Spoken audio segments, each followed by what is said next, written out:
बिस्मिल्लाहिर्रहमानिर्रहीम। अस्सलाम वालेकुम। मेरा नाम ज़िशान है और मैं अपने यूट्यूब चैनल इंजीनियरिंग एवरीवे के प्लेटफॉर्म से दोबारा आपकी खिदमत में हाज़िर हूँ। आज की जो वीडियो है वो अगेन हमारी स्कॉलरशिप या आप कह लें कि फ़ंड से रेलेवेंट है, क्योंकि इस पे थोड़ा सा एम्फिसाइज़ आजकल इसलिए कर रहा हूँ या अपनी वीडियोस कोशिश कर रहा हूँ कि इससे रेलेवेंट ज़्यादा बनाने की। वो ये कि जो हमारे स्टूडेंट्स होते हैं, मैं ख़ुद अपनी स्टूडेंट लाइफ से गुजरा हूँ, तो उसके लिए बड़ा ज़रूरी होता है कि वो कोई ना कोई स्कॉलरशिप या कोई फ़ंड अवेल कर लें, ताकि उनकी जो है वो एजुकेशनल बर्डन है, फीसेस का, आपके हॉस्टल के चार्जेस का, आपकी बुक्स के चार्जेस का, डेली के आने जाने का, खाने पीने का, आपके मतलब कि जो आप गाड़ी लगवाते हैं उसके चार्जेस का जितना कम हो सके, आपके पेरेंट्स पे भी ताकि बोझ कम हो, आप पे भी। ठीक है, आपको खुद भी टेंशन होती है बात अपने पेरेंट्स के लिए, क्योंकि वो आपके लिए अर्न कर रहे होते हैं, तो ताकि आप ना टोटली अपनी जो फोकस है, कंसंट्रेशन है, वो अपनी पढ़ाई की जानिब लगा सकें। ठीक है, तो इसलिए थोड़ा सा कोशिश कर रहा हूँ कि साथ यूनिवर्सिटीज़ की इंफॉर्मेशन के साथ साथ और मैं कोशिश कर रहा हूँ कि ना थोड़ा सा ना स्कॉलरशिप्स की वीडियोस ज़्यादा डालने की कोशिश करूँ। ठीक है, बाकी आपके फ़ीडबैक का मुझे हर वीडियो में इंतज़ार रहता है। काइंडली अपने फ़ीडबैक से लाजमी मुझे आगाह किया गया, ताकि अपनी वीडियो की जो डायरेक्शन है मैं उस हवाले से ब्रॉडर करता जाऊँ। ठीक है, तो आपका बहुत बहुत शुक्रिया, आप हमारी वीडियोस को देखते हैं, सुनते हैं और अपने हमें कमेंट से आगाह करते हैं, लाइक से आगाह करते हैं, हमें सब्सक्राइब करते हैं। बहुत बहुत शुक्रिया आपका। तो आज की जो वीडियो है वो आपके सामने देखें विजुलाइज हो रही है, वो ये कि federal employees benevolent and group insurance fund. ठीक है, ये नीचे इसका एड्रेस लिखा हुआ है। ये बेनोवलेंट फ़ंड बिल्डिंग है, block A1 near 0 point PO box number 2035 Islamabad. ये बेसिकली फेडरल एम्प्लॉयज़ का benevolent and group insurance fund है। ठीक है, अच्छा, इसमें होता क्या, ये application for educational grant under rule 25 and 25A of the FEB and GIF rules 1972। ये FEB जो है ना वो फेडरल एम्प्लॉयज़ बेनोवलेंट बनता है और GIF बनता है ग्रुप इंश्योरेंस फ़ंड। मतलब कि इसके अंदर ये रूल्स हैं, 1972 में ये बना था रूल। इसके अंदर जो क्लास है ना 2525A के तहत, उसमें क्या होता है, एजुकेशनल ग्रांट मिलती है किन को, for children of serving retired deceased employees studying in post matric studies excluding PhD। उन बच्चों को जिनके वालिदैन, वालिद या वालिदा जॉब कर रहे हैं। ये फेडरल एम्प्लॉयज़ होना ज़रूरी है, क्योंकि उन्हीं की अमूमन उन्हीं की जो है ना ये कटौती होती है अपनी पे स्लिप से। जिनकी कटिंग नहीं होती वो ये स्कॉलरशिप या आप कह रहे हैं कि फ़ंड अवेल नहीं कर सकते। ये सिर्फ वो बच्चे अवेल कर सकते हैं जिनके वालिदा या वालिद साहब फेडरल गवर्नमेंट एम्प्लॉय हैं पाकिस्तान के, और उनके पे स्लिप से ये फ़ंड कटता है। तो वो जिनके वालिदा वालिद अभी सर्व कर रहे हैं या रिटायर्ड हो चुके हैं या फौत हो चुके हैं, तो उनके बच्चों को ये मिल सकता है। और उसमें शर्त क्या है कि पोस्ट मैट्रिक स्टडीज़ होनी चाहिए, मतलब मैट्रिक के बाद वाली, मतलब FSC और उसके बाद आपकी 16 ईयर एजुकेशन और फिर 18 ईयर एजुकेशन, उन सब में आपको मिल सकता है PhD को निकाल के। ठीक है, तो इसको फॉर्म फिल करने का जो मैं तरीका है ना वो मैं तो आपको थोड़ा सा बताने लगा हूँ। दरमियान में ना आपको मैं ना वो भी बताता रहूँगा, क्या कहते हैं अपना रूल्स रेगुलेशंस भी बताता रहूँगा। तो सबसे पहले नेम ऑफ़ एम्प्लॉय, मतलब ये उस बंदे का नाम आएगा जिसके जो कि जैसे कि आपके अगर वालिद साहब हैं तो उनका नाम आएगा, अगर वो जॉब कर रहे हैं उसकी बेस पर आप अप्लाई कर रहे हैं, या आपकी वालदा अगर जॉब कर रही हैं उनकी सैलरी स्लिप से कटती है और उनके दफ्तर के थ्रू अप्लाई करें तो उनका नाम आएगा। अच्छा, तो नंबर 2 पॉइंट है फादर और हस्बैंड ने, मतलब जो एम्प्लॉय होगा ना उसके वालिद साहब का या उसके हस्बैंड का, अगर वो फीमेल एम्प्लॉय है तो उसके हस्बैंड का नाम आएगा। ठीक है, इसी तरह date of birth of employee, मतलब उसकी डेट ऑफ बर्थ आएगी। उसके बाद CNIC नंबर ऑफ़ एम्प्लॉय, उसका CNIC नंबर आ जाएगा। उसके बाद CNIC number of husband in case of female employee, और अगर वो एम्प्लॉय फ़ीमेल थी तो उसके हस्बैंड का CNIC आ जाएगा। उसके बाद जो 6 नंबर पॉइंट है उसमें उसकी डेजिग्नेशन आ जाएगी, और उसके बाद BPS बेसिक पे स्केल आ जाएगा उसका, और यह जगह कि वो गज़टेड है या नॉन गज़टेड है। गज़टेड से मुराद होती है कि वो 17 या उससे ऊपर के स्केल की बात हो रही है, और नॉन गज़टेड से मुराद होती है कि 17 स्केल से नीचे की बात हो रही है। इसी तरह 7 नंबर पॉइंट पे हमारे पास पर्सनल नंबर ऑफ़ एम्प्लॉय आ जाएगा, जो कि as mention at the monthly pay slip, जो कि पे स्लिप पे भी मेंशन होता है पर्सनल नंबर ऑफ़ एम्प्लॉय। ये हर एक गवर्नमेंट के जो एम्प्लॉय होता है उसको मिलता है। उसके बाद स्टेटस ऑफ द एम्प्लॉय, आपके पास 8 नंबर पॉइंट है, उसमें ये बताना है कि वो परमानेंट है, टेम्प्रेरी है या डेपुटेशनिस्ट है, ठीक है। उसके बाद जो 2 नंबर पॉइंट है वो क्या है, present status of employee, relevant को टिक करना है कि मतलब कि इन सर्विस है। सुपर एनुटेशन, मतलब रिटायर्ड में 4 कैटेगरीज हैं, सुपर एनुएशन है, नॉर्मल रिटायरमेंट है, रिटायरमेंट और मेडिकल ग्राउंड्स है, ये कंपलसरी रिटायरमेंट है, ठीक है। तो ये चीज़ है। उसके बाद 3rd नंबर पॉइंट जो है वो डिटेल ऑफ पे है, बेसिक पे लिखनी है, स्पेशल पे, टेक्निकल पे, पर्सनल पे, क्वालिफिकेशन पे, ये बेसिकली पे स्लिप से इंफॉर्मेशन मिलेगी। Senior post allowance, any other पे, रेकॉनेबल फॉर पेंशन और टोटल पे, ठीक है।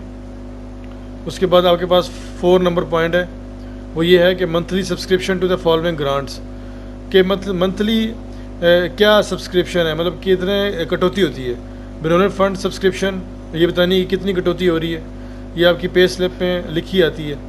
इस तरह ग्रुप इंश्योरेंस फंड सब्सक्रिप्शन, ये आपका GIF कितना कट रहा है, ये भी दोनों रुपीज़ में लिखने हैं। उसके बाद प्रेजेंट डिपार्टमेंट का नाम लिखना है 5th नंबर पॉइंट पे। 6th नंबर पॉइंट में करंट पोस्टिंग लिखनी है कि किस लोकेशन पे। 7 नंबर पॉइंट पे आपने नेम ऑफ पेरेंट डिपार्टमेंट लिखना है, मतलब कि आपका मेन डिपार्टमेंट का नाम क्या है।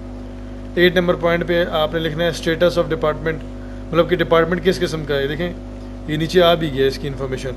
फेडरल गवर्नमेंट है तो फेडरल गवर्नमेंट में फ़र्दर क्या है, मिनिस्ट्री है, कोई डिवीज़न है, कोई अटैच डिपार्टमेंट है, या कोई सब ऑर्डिनेट ऑफिस है, या कोई ऑटोनोमस बॉडी है, या सेमी ऑटोनोमस बॉडी है, या किसी किस्म की कॉरपोरेशन है, या अदर्स, ठीक है। इसके बाद 9 नंबर पॉइंट पे आपने सर्विस हिस्ट्री लिखनी है कि date of entry into government service, कब आपकी अपॉइंटमेंट हुई थी, डेट मतलब कि गवर्नमेंट में कब गए थे, डेट ऑफ इनिशियल अपॉइंटमेंट, मतलब कि पहला जो है वो आप गवर्नमेंट सर्विस में कब गए और पहली अपॉइंटमेंट कब हुई, ठीक है। उसके बाद डेट ऑफ रिटायरमेंट, सुपर एनुएशन, आपकी रिटायरमेंट की डेट, ठीक है, ये सुपर एनुएशन की डेट क्या है। Period for which contribution of benevolent fund and group insurance fund was not paid, किस वक्त के लिए, एक इस दौरानिए के लिए आपका जो बेनोवलेंट फंड है या ग्रुप इंश्योरेंस फंड आपकी कटा नहीं है, वो फ्रॉम से टू तक, ठीक है, आपने मेंशन करना है। उसके बाद क्या है, उसके बाद आपने 10 नंबर पे डेट ऑफ रिटायरमेंट इधर आएगी, ठीक है। उसके बाद 11 नंबर पॉइंट पे date of death of employee in service, ठीक है, मतलब कि डेट ऑफ डेथ आएगी जब एम्प्लॉय जो था वो सर्विस के दौरान कब उसकी वफ़ात हुई।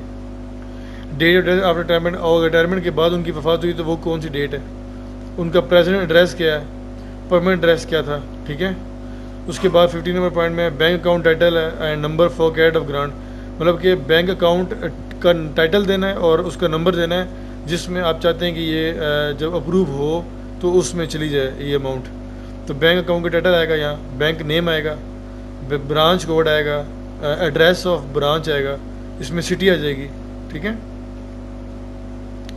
इसी तरह इसमें IBN नंबर आएगा, ये 2 नंबर पेज है इसी फॉर्म का, ये इसके टोटल 3 पेजेस हैं। 24 डिजिट का अकाउंट नंबर आ जाएगा। 16 नंबर पॉइंट में name of widow spouse beneficiary of the employee in case of death of employee after retirement, कह रहे हैं कि अगर एक एम्प्लॉय है उसकी डेथ होगी, चाहे वो मेल है या फीमेल है, तो उसमें उसका विडो, उसकी विडो का नाम बताएं, ठीक है, या स्पाउस का, ठीक है, या कोई बेनिफिशियरी जो उसके बाद होगा। अगर बीवी है तो उसके हस्बैंड, या अगर हस्बैंड है तो उसकी बीवी, और या फिर दोनों अगर नहीं है तो उसमें अगला कौन सा बेनिफिशियरी होगा उसका नाम। इसी तरह उसके फिर इसके जो होगा इधर लिखेंगे ना, उसके फादर या हस्बैंड का नाम होगा, ठीक है, और रिलेशन विद एम्प्लॉय, और फिर उस बच्चे का रिलेशन उसके साथ जो यहाँ लिखा जाएगा।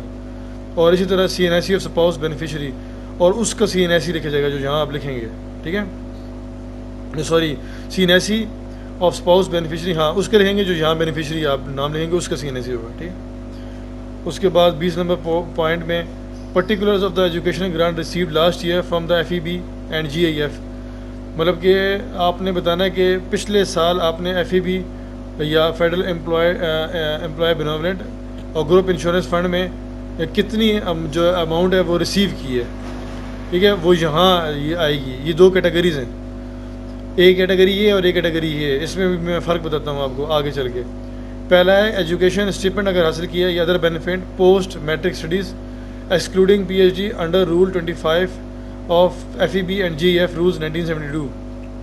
ये जो है ना, ये 25 रूल है जिसमें एजुकेशन स्टिपेंड या अदर बेनिफिट मिलते हैं, और ये उसके लिए है कि मैट्रिक के बाद वाली स्टडीज़ पीएचडी को छोड़ के। और इसमें क्या होता है कि फ़ी रीइम्बर्समेंट होती है स्पेसिफाइड फॉर चिल्ड्रन, और ये उनके लिए होती है कि जो सर्विंग एम्प्लॉयज़ हैं, ये रिटायर्ड एम्प्लॉयज़ हैं और जो पढ़ रहे हैं BS to MS या MPhil लेवल डिग्री प्रोग्राम्स में, जो कि कहाँ स्पेसिफाई की गई हैं, specified under rule 25A of FEB and GAF rules 1972।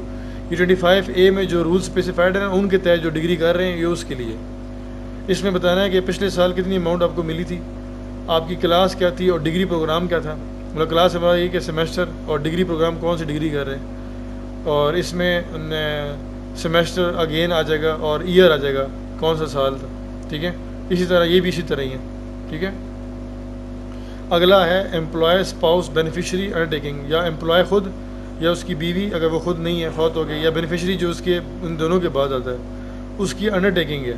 ठीक है, तो ये अब इसके आगे क्या है, आई हेयर बाय सोलोमनी affirm that the number 1 point है, the application is submitted for the first time of payment of educational stipend fee reimbursement for the year। मतलब इसमें कह रहे हैं कि ये बताया जा रहा है, अंडरटेकिंग है एम्प्लॉय की कि जो पहली दफ़ा एप्लीकेशन सबमिट की गई थी इस पर्पस के लिए, वो इस साल सबमिट की गई थी। ठीक है, नंबर 2 पॉइंट है, I have been contributing to federal benevolent fund and group insurance fund as per prescribed rates being federal government employee. मतलब कि मैं फेडरल बेनोवलेंट फंड या ग्रुप इंश्योरेंस फंड में कंट्रीब्यूट कर रहा हूँ अपनी सैलरी के थ्रू, और इस रेट के मुताबिक जो कि प्रिस्क्राइब किया गया है गवर्नमेंट की तरफ से, उस रेट के तहत मैं वो कर रहा हूँ। ठीक है, कंट्रीब्यूट कर रहा हूँ। The above information is correct to the best of my knowledge and in case of any misleading information I shall be responsible। ऊपर जितनी भी इंफॉर्मेशन मेरी तरफ से दी गई है वो तमाम की तमाम मेरी नॉलेज के मुताबिक बिल्कुल ठीक है, और अगर इसमें कोई भी मिसलीडिंग चीज़ हुई या गलत इन्फॉर्मेशन निकली तो मैं उसका जिम्मेदार हूँगा। और डेट डालनी है। ठीक है, और signature of the employee spouse other beneficiary, और उस एम्प्लॉय के साइन होने या उसकी वाइफ के होने, या वो बेनिफिशरी जो इनके बाद अगर कोई आ रहा है मतलब कि वो पेंशन ले रहा है और उससे कट रहे हैं। ठीक है, इसी तरह पार्ट बी अब आ गई, पार्ट ए था ऊपर। पार्ट बी क्या है, to be filled by the head of department of the employee. ये जो बंदा एम्प्लॉय था, ठीक है, जिसके बच्चे ये वेल कर रहे हैं, उस एम्प्लॉय के जो हेड होगा ना डिपार्टमेंट का, वो ये फिल करेगा ये इन्फॉर्मेशन।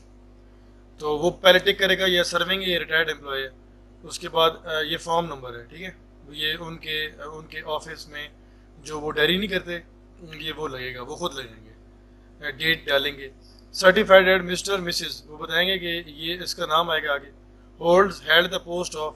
ठीक है, मतलब कि होल्ड्स हेल्ड मतलब ये कि रखता था या रखी हुई है, मतलब ये पास्ट और प्रेजेंट की बात हो रही है। मिसाल के तौर पे सर्विंग या रिटायर्ड। ठीक है, इसके लिए in this office and that his her basic pay scale is was। ठीक है, इसी तरह इस बार उसकी बेसिक पे स्केल इतनी थी, गजटेड ये था या नॉन गजटेड था। ठीक है, and is was a regular contributor of BF and GEF prescribed rates eight rupees this and rupees this since this. मतलब कि इसमें वो बता रहा है कि वो बेनोवलेंट फंड और ग्रुप इंश्योरेंस फंड का कंट्रीब्यूटर था, और इस रेट के अतबार से और इतनी उसकी कटौती हुई थी और इस साल से हो रही थी।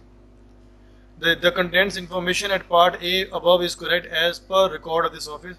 और वो बता रहा है कि जो ऊपर पार्ट ए दिए गए ना, उसमें जो कंटेंट है वो भी एज पर इस ऑफिस के रिकॉर्ड के मुताबिक ठीक है।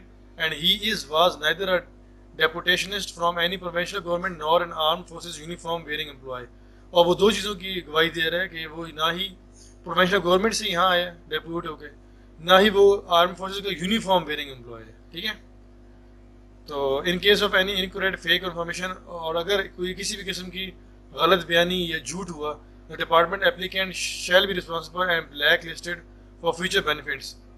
ठीक है, from this office and liable be proceeded against under the rules. जो डिपार्टमेंट होगा और एप्लीकेंट होगा वो रिस्पॉन्सिबल होगा इस चीज़ का। ठीक है, और वो ब्लैक लिस्ट कर दी जाएगा फ्यूचर किसी भी बेनिफिट्स के इस ऑफिस से जो बेनोवलेंट ऑफिस है। ठीक है, और उसको प्रोसीड कीजिएगा रूल्स के खिलाफ जाने पर। ठीक है, सज़ा होगी। Signature and by name stamp, अच्छा, इधर जो है ना डिपार्टमेंट का जो भी बंदा इसको कर रहा होगा, हेड डिपार्टमेंट, उसके सिग्नेचर होंगे और उसकी जो स्टैंप लगेगी उसमें नेम होना चाहिए ज़रूरी। अदरवाइज तो देखो ना, सिग्नेचर में तो नेम नहीं आता ना, तो इसकी जो स्टैंप वो वाली लगेगी, इसमें नेम लिखा होगा of the head department authorised officer.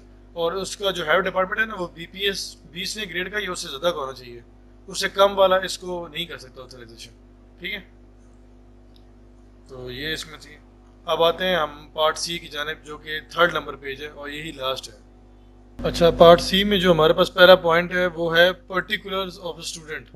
मतलब कि अब पहले एम्प्लॉयज़ की बात चल रही थी, एम्प्लॉय के बारे में इंफॉर्मेशन पूछी जा रही थी। ठीक है, जिसकी पे से बेसिकली बेनोवलेंट फंड की कटौती होती है और जिसके जो बच्चे हैं वो अवेल कर सकते हैं स्कॉलरशिप को।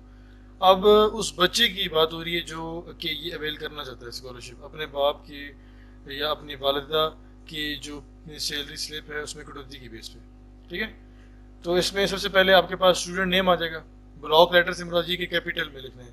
उसके बाद उसके अबू का नाम ब्लॉक लेटर में। उसके बाद रिलेशन आ जाएगा, या वो सन है या डॉटर है, ठीक है, बेटा या बेटी। उसके बाद उस बच्चे का CNSE आ जाएगा। उसके बाद registration number. Registration number basically जिस जगह इनरोल है ना, चाहे वो FSC है, चाहे वो बैचलर है, चाहे वो MS है, ठीक है, तो उसका रजिस्ट्रेशन नंबर आएगा। पर्टिकुलर ऑफ प्रेजेंट स्टडी, मतलब जो भी करंटली स्टडी वो कर रहा है उसके पर्टिकुलर्स आ जाएंगे। सबसे पहले क्या, name and address of the institution where studying, मतलब कि उस इंस्टीट्यूशन का नाम आएगा और एड्रेस आएगा जहाँ वो पढ़ रहा है। Name of board and university which has accredited the institution, मतलब वो उस बोर्ड या यूनिवर्सिटी का नाम आएगा जिसने इस इंस्टीट्यूशन को एग्रीगेट, मतलब कि एग्रीडेट, ग्रेडेड का मतलब ये कि उसने रिकॉग्नाइज किया हुआ है। जैसे कि HEC होती है, हायर एजुकेशन कमीशन, जो हमारे यूनिवर्सिटीज़ को रिकॉग्नाइज करती है। जिस तरह PEC है, पाकिस्तान इंजीनियरिंग काउंसिल, जो कि इंजीनियरिंग के प्रोग्राम्स को रिकॉग्नाइज करती है। इस तरह सर्टिफिकेट, डिग्री, उसका ना बताना है कि किस किस्म की डिग्री या सर्टिफिकेट है, BS है, MS है, BB क्या है, मतलब year of present studies slash in case of semester system please right number of present semester, for example first, second, third. मतलब कि आपने साल बताना है कि किस साल में अभी आप तालीम हासिल कर रहे हैं, और अगर आप सेमेस्टर सिस्टम है तो अपने सेमेस्टर का नंबर बताना है। उसके बाद date of commencement of the study program applied for payment, कह रहे हैं कि इस प्रोग्राम में आपकी स्टडी स्टार्ट कब हुई थी। ठीक है, वो पहला दिन बताना है जब आपने इस प्रोग्राम में अपनी स्टडी का आगाज़ किया था। Duration of the certificate, degree, आपने ड्यूरेशन बतानी है कि इस सर्टिफिकेट या डिग्री को की जो है ना वो टोटल ड्यूरेशन क्या है। इसके बाद हमारे पास 5 नंबर पॉइंट आता है, detail of last certificate, degree, post graduation from board, HEC recognized university, institution, college, के मतलब कि आपकी जो लास्ट डिग्री या सर्टिफिकेट या आपने जो हासिल किया है ना, उसके बारे में इंफॉर्मेशन देनी है। Name and address of the institution last, मतलब कि इससे पहले जो भी आपने डिग्री की है ना, उसका उसका इंस्टीट्यूशन का नाम और एड्रेस देना है। Name of last examination past, उसका नाम बताना है कि कौन सा एग्जामिनेशन इससे पहले आपने पास किया था। उसका एकेडमिक सेक्शन, उसका ईयर बताना है कि किस ईयर में ये लास्ट डिग्री प्रोग्राम आपने किया था, उसकी बोर्ड या यूनिवर्सिटी बतानी है। और मार्क्स स्लैश CGPA, अगर मार्क्स है तो मार्क्स बताना है, CGPA तो CGPA बताना है। टोटल बताना है, इसमें ऑब्टेन्ड हासिल करता है, इसमें परसेंटेज बतानी है। Pass in annual slash supplementary examination, ये बताना है कि किस में एनुअल या सप्लीमेंट्री एग्जामिनेशन में आपने पास किया। अगला छठा पॉइंट है, postal address and contact number of employee beneficiary applicant, आपने वो एड्रेस बताना है जहाँ आपकी डाक आ सकती है। ठीक है, और कॉन्टैक्ट नंबर देना है किसका, या एम्प्लॉय का जिसकी पे से वो कट रही है, चाहे वो वाले साहब हैं, आपकी वालदा हैं, या फिर बेनिफिशरी का। ठीक है, जो मतलब इस वो स्कॉलरशिप को, सॉरी बेनोवलेट फंड को लेना चाह रहा है। ठीक है, ये एप्लीकेंट, मतलब एक ही बात है। तो इसमें एड्रेस आ जाएगा, टेलीफोन नंबर आ जाएगा, मोबाइल नंबर आ जाएगा, ईमेल आ जाएगी अगर एग्जिस्ट करती है, और इसमें बच्चे के साइन आ जाएंगे। ठीक है, उसके बाद पार्ट डी आपके पास क्या है, to be filled in by the head of educational institution where the student is enrolled, ये आपके जो एजुकेशनल इंस्टीट्यूट के हेड होंगे ना, वो इसको फिलअप करेंगे जहाँ बच्चा पढ़ रहा है। इसमें क्या है, वो सर्टिफाइड करेगा कि मिस्टर या मिस, मतलब बच्चा या बच्ची का नाम होगा, और बताएगा कि सन है या डॉटर है किसकी, वो बताएगा।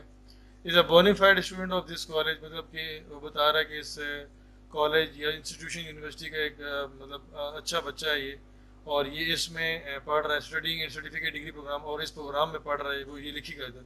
इन डैश ईयर, और इस साल में है या इस सेमेस्टर में है अभी, and that the particulars furnished by him her in part C of this application form the guide.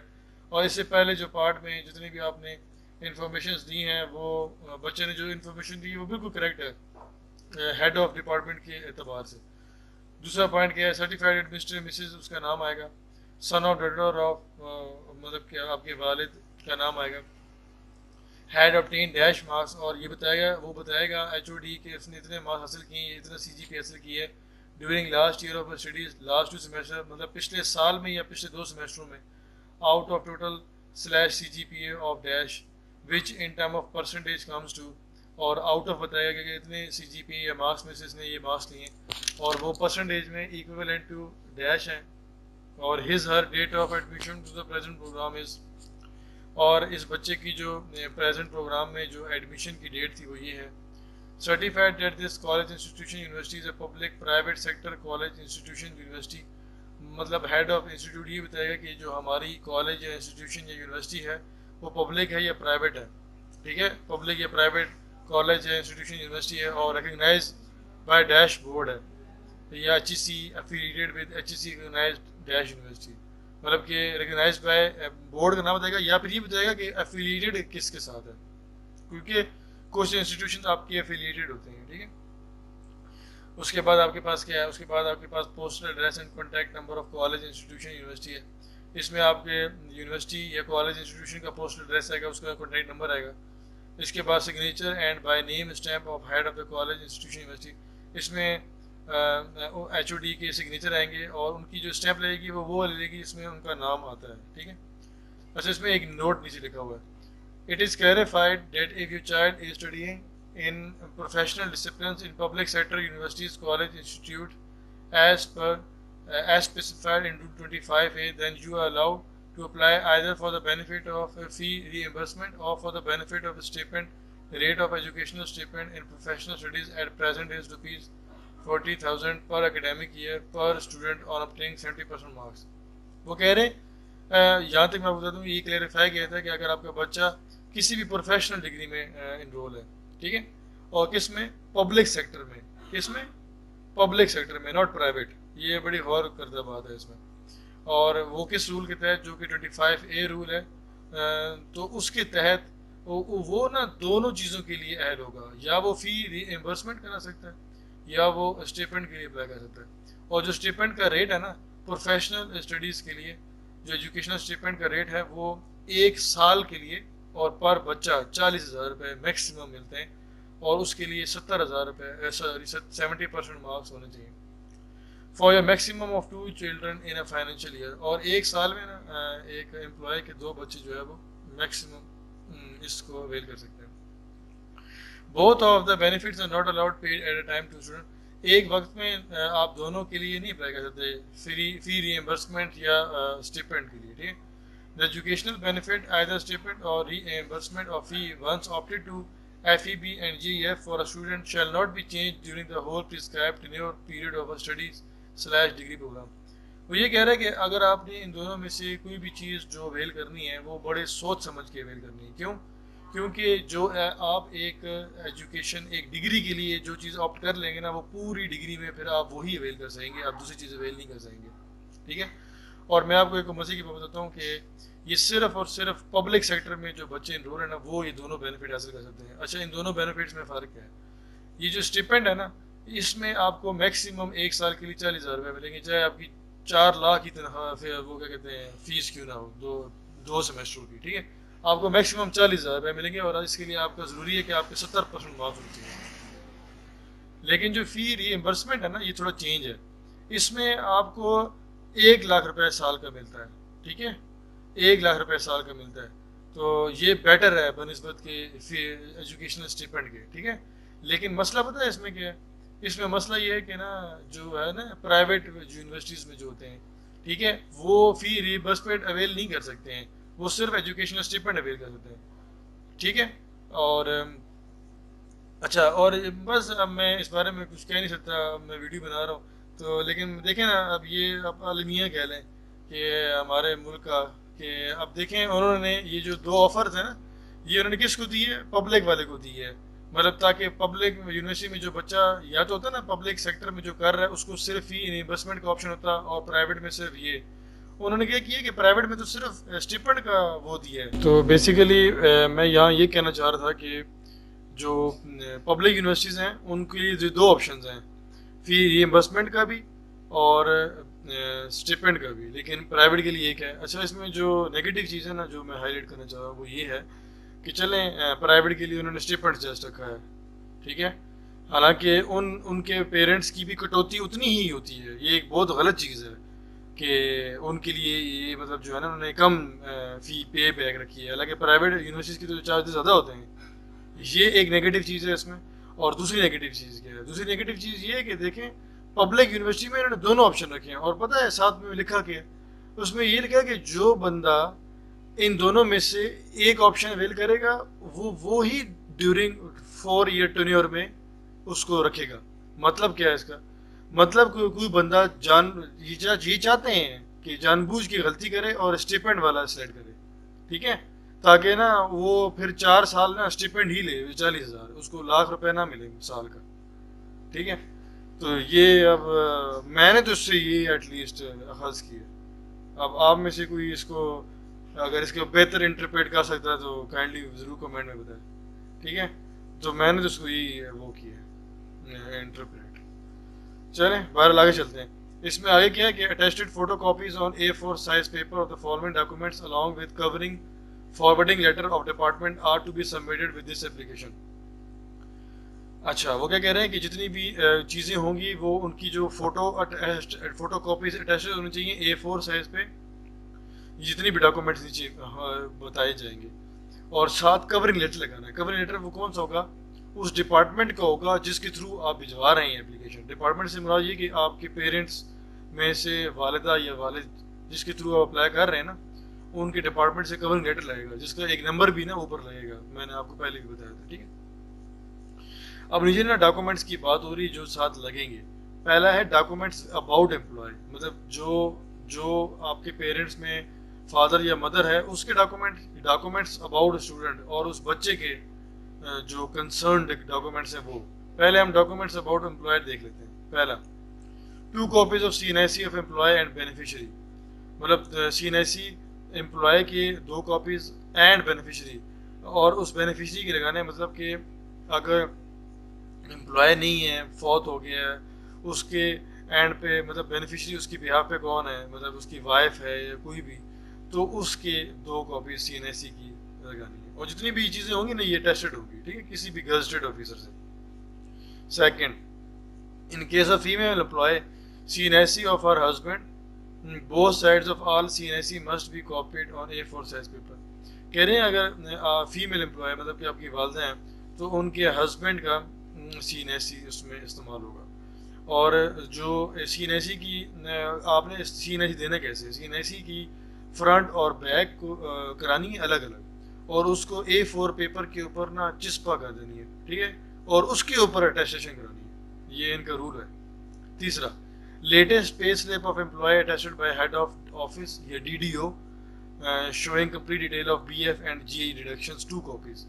मतलब जो एम्प्लॉय होगा आपके पेरेंट्स में फादर या मदर, उसकी पिछले महीने की जो है ना वो पे स्लिप लगेगी जिसमें वाज़े तौर पे ये मेंशन हो कि आपकी बेनोवलेंट फंड की कटौती हो रही है या ग्रुप इंश्योरेंस फंड की कटौती हो रही है। अच्छा, फोर्थ पॉइंट क्या है? In case of deputationist copy of deputation order / notification, मतलब कि डेपुटेशन ये होती है कि यार कभी कभार कुछ लोगों को ना एक इदारे से दूसरे इदारे की जानिब जो है वो ट्रांसफ़र किया जाता है, डेप्यूट किया जाता है किसी भी वजह से, ठीक है। तो अगर आप डेपुटेशन आपके फादर या मदर में से जो जिसकी बेस पे आप अप्लाई कर रहे हैं तो उनका डेपुटेशन ऑर्डर या उसकी नोटिफिकेशन आपने साथ लगानी है। In case of retired employee, pension payment order and retirement order / notification, अगर एम्प्लॉय जो है वो रिटायर्ड हो चुका है तो उसकी पेंशन पेमेंट ऑर्डर या रिटायरमेंट ऑर्डर या उसका नोटिफिकेशन लगेगा। In case of retired employee, latest pay slip showing complete detail of BF and GI deduction duly verified by DDO। वो कह रहे हैं कि अगर रिटायर्ड एम्प्लॉय तब भी लेटेस्ट पे स्लिप लगानी है जिसमें ये क्लियरली मेंशन हो कि आपका बेनोवलेंट फंड GI डिडक्शन होती है और वो भी वेरीफाइड होनी चाहिए DDO से। अच्छा, in case of deceased employee, मतलब कि अगर एम्प्लॉय फौत हो चुका है, a copy of death certificate लगानी है आपने, डेथ सर्टिफिकेट की एक कॉपी लगा देनी है। In case of death of both the employee and his spouse, copies of their death certificate. और अगर एम्प्लॉय और उसका उसकी वाइफ या उसका हस्बैंड दोनों फौत हो चुके हैं तो दोनों की डेथ सर्टिफिकेट की कॉपियाँ लगानी है आपको। In case of deceased employee, benevolent fund card copy and pension payment order in favour of beneficiary.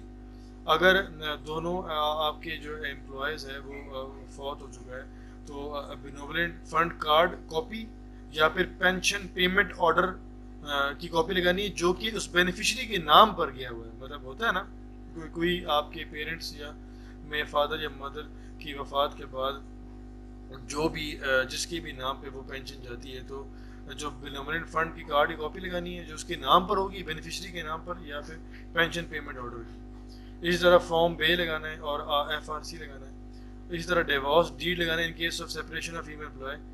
अगर फीमेल एक है वो और उसकी सेपरेशन हो चुकी है अपने हस्बैंड से और वो एम्प्लॉय भी फीमेल है, मतलब आपकी वालदा, अगर डिवोर्स हो चुका है तो डिवोर्स डीड साथ लगाना है। इसी तरह for 12.2 copies of cheque leaf containing IBAN joint account is not acceptable. आपने ना IBAN जिस पे नंबर आपका चेक होगा ना, उसकी जो चेक लीफ नहीं होता वो जो कॉपी का जिस पे IBAN नंबर मेंशन होता है उसकी 2 कॉपियाँ लगानी है, ठीक है, ताकि उसकी बेस पर ना वो IBAN नंबर एग्जैक्ट लिख सकें जब आपको वो चेक ट्रांसफ़र करेंगे। और जॉइंट अकाउंट एक्सेप्टेबल नहीं है, ठीक है। अब आते हैं डॉक्यूमेंट्स अबाउट स्टूडेंट, मतलब बच्चे के रेलेवेंट कौन से डॉक्यूमेंट्स होंगे।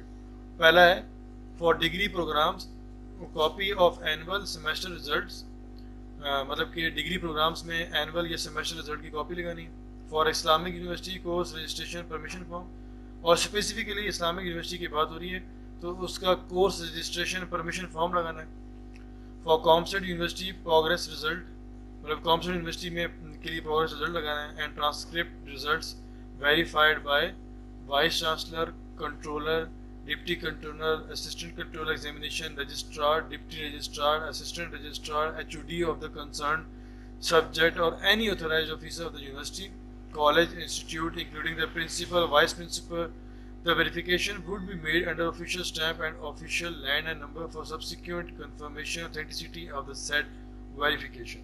मतलब ये बेसिकली उन रिजल्ट्स की बात हो रही है जिसकी बेस पर ये फंड मिलता है, ठीक है। मतलब एक खास मार्क्स की रिक्वायरमेंट ज़रूरी है, अदरवाइज ये आपको फंड नहीं मिलेगा, ठीक है। तो उसमें ये थोड़ा सा बताया गया कि इन 2 यूनिवर्सिटीज़ का थोड़ा सा है, मतलब इस्लामिक यूनिवर्सिटी में कोर्स रजिस्ट्रेशन और परमिशन फॉर्म भी साथ है और इसी तरह कॉम सेट में प्रोग्रेसिव रिजल्ट है, ठीक है। बाकी तो ये है कि ट्रांसक्रिप्ट रिजल्ट जो भी होगा आपकी यूनिवर्सिटी की तरफ से और इन अथॉरिटीज़ से में से किसी से भी साइन हो सकता है। लेकिन उन्होंने ना एक बड़ी चीज़ वेरीफाई की है कि आपके पास ऑफिशियल स्टैंप होनी चाहिए उनकी। क्यों? मतलब जो भी इसको वेरीफाई करेंगे उनकी ऑफिशियल स्टैंप चाहिए, मतलब कि उसमें उनका नाम, डेजिग्नेशन और उस यूनिवर्सिटी का एड्रेस वगैरह उसमें मेंशन होना चाहिए और उसमें बाकायदा नंबर होना चाहिए ताकि ऑथेंटिसिटी पता लगाने के लिए उनके पास वो मौजूद हो। Number 2 point for degree programs copies of transcript detail marksheet verified by vice chancellor, controller, deputy controller, assistant controller, examination, registrar, deputy registrar, assistant registrar, HOD of the concerned subject or any authorized officer of the university, college, institute, including the principal, vice principal. The verification would be made under official stamp and official landline number for subsequent confirmation authenticity of the said verification. तो मतलब कि ये दोनों एक ही तरह की बातें हैं। ये थोड़ा सा ये है कि ना फाइनल डिग्री आप फाइनल ईयर में तब की थोड़ी सी बात हो रही है और अगर सेमेस्टर सिस्टम अभी चल रहा है तो तब की बात हो रही है, ठीक है। अच्छा, university college institution admission offer letter, मतलब एडमिशन ऑफर लेटर जब आपको मिलता है, जब आपका एनरोलमेंट होती है वो आपने लगाना है। Copies of certificates of matriculation intermediate shall be verified by principal, vice principal of concern college institution. और इसी तरह अगर आप मैट्रिक इंटरमीडिएट के लिए अप्लाई कर रहे हैं तो उनकी सर्टिफिकेट्स जो है वो भी वेरीफाई होनी चाहिए, ठीक है। CNIC और form B of the student both side of CNIC must be copied on A4 paper. ये भी वही बात हो रही है कि CNIC बच्चे का होना चाहिए और फॉर्म बे और ना और उसी तरह होना चाहिए कि आपने फ्रंट कॉपी और उसकी बैक कॉपी लेनी है और A4 पेपर पे चिस्पा करना और उस पर साइन स्टैम्प करनी। Original bank paid fee challan for fee reimbursement pasted on A4 size paper. आपने जो ओरिजिनल बैंक चालान पे किया था ना सेमेस्टर के लिए या एनुअल के लिए, उसको भी आपने A4 पे चिस्पा करना है और वो जमा करना है, ठीक है, ओरिजिनल वाला। अपने पास कॉपी रख लीजिएगा for record purpose. In case of detail of fee is not given on the fee challan, a certificate from the university treasurer slash AO slash college slash institute regarding detail of fee, tuition fee, registration fee, sports fee, library fee, lab fee. कह रहे हैं कि अगर आपकी चालान form पे ना fees को सिर्फ एक सिंगल लाइन फीस लिखी हुई है, अगर वो डिस्ट्रीब्यूट हुई हुई है ना कि ये चार्जेस हैं, तो फिर तो ठीक है। लेकिन अगर आपकी जो फ़ी चालान है उसमें सिंगल फीस लिखी हुई है, तो आपने अपनी यूनिवर्सिटी से जो है वो प्रॉपर तौर पे उसको वो करना है, डिस्ट्रीब्यूट करके लेकर आना है, ठीक है, इस फॉर्म में। ट्यूशन फी कितनी है, रजिस्ट्रेशन फ़ी, सपोर्ट्स फ़ी, लाइब्रेरी फ़ी, इस तरह। In case of online fee payment directly paid in the university account, fee challan showing detail of fee along with university verified copy of student ledger showing university account number and detail of amount of fee deposited for the specific semester for which reimbursement is being applied, and copy of bank manager verified statement of account of the applicant showing transfer of semester fee into the university accounts are required। ठीक है, कह रहे हैं अगर आपने online फी पे की है, ठीक है, आपके पास चालान नहीं होगा ना, जरी बात है, उसके ऊपर स्टैंप लगती है बकायदा, बैंक की डेट होती है, बैंक का कोड होता है, नाम होता है, ब्रांच होती है, ठीक है। अगर आपने ऑनलाइन फी पे की तो फिर तो नहीं होगा, फिर आपने क्या करना है, आपने आपने ये बताना है, आपने फ़ी चालान, ठीक है, जिसमें देना है, जिसमें कंप्लीट फ़ी की डिटेल हो और verified copy of student ledger showing account university account number and detail of amount of fee deposited for the specific semester for which investment is planned, copy of bank. मतलब कि आपने detail पूरी बतानी है, ठीक है, मतलब कि आपने ये बताना है कि वो कितनी फ़ीस थी, ठीक है, और आपने बताना है कि वो उस फीस चालान पे डिटेल मेंशन हो कि ये इतनी फ़ीस थी, इस यूनिवर्सिटी का अकाउंट नंबर हो, सब कुछ, ठीक है, वो वेरीफाइड होना चाहिए। वो आप किसी से साइन स्टैम्प करवा लीजिएगा। और आपने ना बैंक मैनेजर की भी स्टेटमेंट वेरीफाई करवानी है, मतलब बैंक में जाकर स्टेटमेंट बनवानी है कि मैंने ना ऑनलाइन ये फ़ी पे की थी। उसमें बैंक मैनेजर उसको जनरेट करेगा स्टेटमेंट को कि हाँ इस तारीख को इस बच्चे ने ऑनलाइन फ़ी पे की थी, और ये स्टैम्प कर देगा कि ठीक है, वो आपने पैसा जमा करना है। HSS 9 पॉइंट है, HSC bachelor degree annual result before improvement supplementary due रिटचमेंट।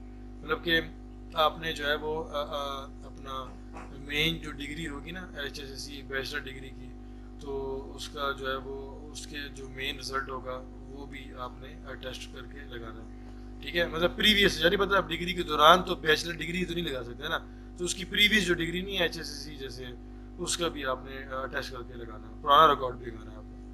In case of loss of original fee challan, photocopy of challan attested by bank and university along with an affidavit by the employee। अगर कहते हैं original फ़ी चालान आपने गुम गया है, तो आपने क्या करना है, आपने चालान की फ़ोटोकॉपी करानी है और टेस्ट करना है बैंक से, जिस पे लिखा हो कि मतलब कि ये आपने पे किया था, और यूनिवर्सिटी की भी अटेस्टेशन होनी चाहिए, और साथ में एफिडेविट होना चाहिए कि जिस पे मेंशन हो कि भाई मेरे से गुम गया था, तो मैंने यूनिवर्सिटी और बैंक से ये साइन करा लिया कि मैंने फ़ीस जमा कर रही थी और इतनी कराई थी और इस डेट को कराई थी, ठीक है। तो ये चीज़ें हैं। तो ये बेसिकली इसके दफ्तर का एड्रेस है, federal employees benevolent and group insurance funds, benevolent fund building, block A1 news 0 point Islamabad. और for further information complaint please visit our website.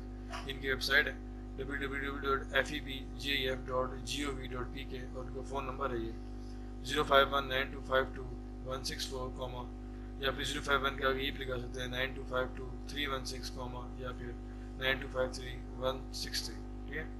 तो ये आप नंबरों पे भी इंफॉर्मेशन ले सकते हैं, और हमसे कमेंट्स में भी इंफॉर्मेशन ले सकते हैं। और इसमें एक और चीज़ लिखी हुई है कि नोट है, photocopy of this form can also be use, मतलब इसको प्रिंट करा के उसकी फ़ोटोकॉपी भी इस्तेमाल कर सकते हैं, ज़रूरी नहीं है कि आपने प्रिंट वाले यूज़ करना, ठीक है। तो उम्मीद है आपको ये डिटेल्ड वीडियो बेनोवलेंट फंड के अतबार से क्लियर हुई होगी, और मुझे नहीं लगता इसके बाद भी क्वेश्चन आपका रहता होगा, और फिर भी क्यूरी है तो आपने लाजमी मुझसे पूछ लेनी है। हमसे पूछनी है कमेंट्स में, या फिर आपने इनके दफ्तर से कॉल करके या पर्सनली विज़िट करके आपने पूछ लेनी है। तो अपने फीडबैक से लाजमी हमें कहा कीजिएगा, और हमें अपनी दुआओं में याद रखिएगा और अपना बहुत ख्याल रखिएगा। मिलते हैं नेक्स्ट वीडियो में एक नई टॉपिक के साथ, एक नई मोटिवेशन के साथ। तो तब तक के लिए अल्लाह हाफ़िज़।